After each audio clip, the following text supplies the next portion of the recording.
Hi, this is Father Hans Magdurulang of Our Lady of the Assumption Parish in Malate, Manila. Join me in reflecting in the Gospel for the 5th Sunday in Ordinary Time. The Gospel from Matthew. Alam mo ninyo, sa linggong ito, napakaganda ng invitation sa atin ng Panginoon. And we have heard this so many times. What kind of Christian should we be? Especially this year.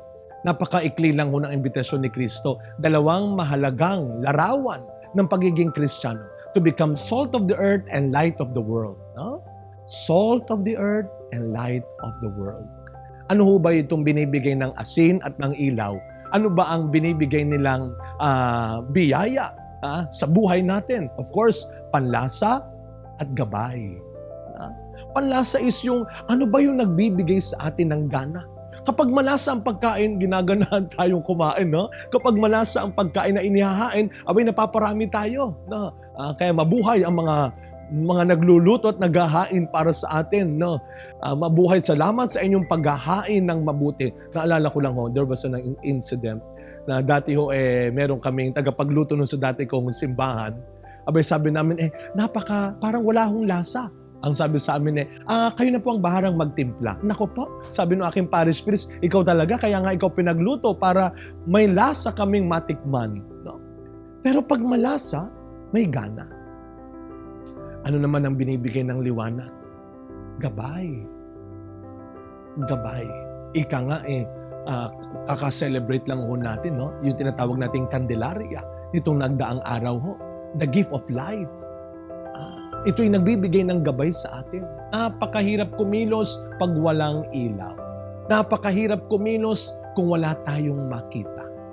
Kaya ano ngayon ang paanyaya sa atin? Tayo ay magbigay buhay at gabay sa mundong ito. To give life and to give direction.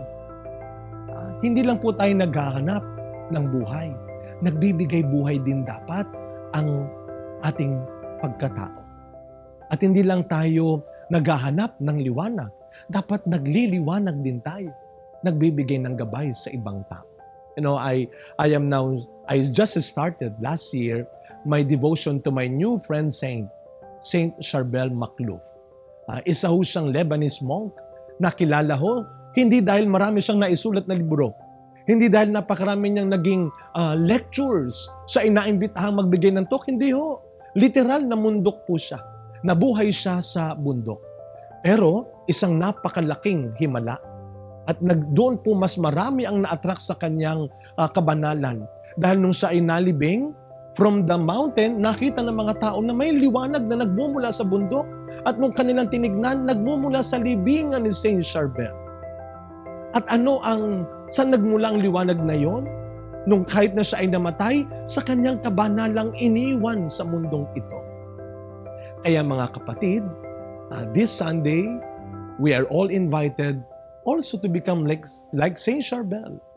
Magliwanag, makilala tayo, hindi lang dahil sa talino natin, hindi lang dahil sa kasikatan natin, o ni sa kapangyarihang ipinagkaloob sa atin sa mundong ito.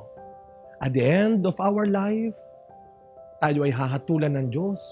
Hindi kung sino ang nabuhay ng mahaba, kundi kung sino ang nagsikap mabuhay ng tama. Hindi kung sino ang nagbigay ng malaki o gumawa ng marami, kundi kung sino ang nagsikap mabuhay ng mabuti.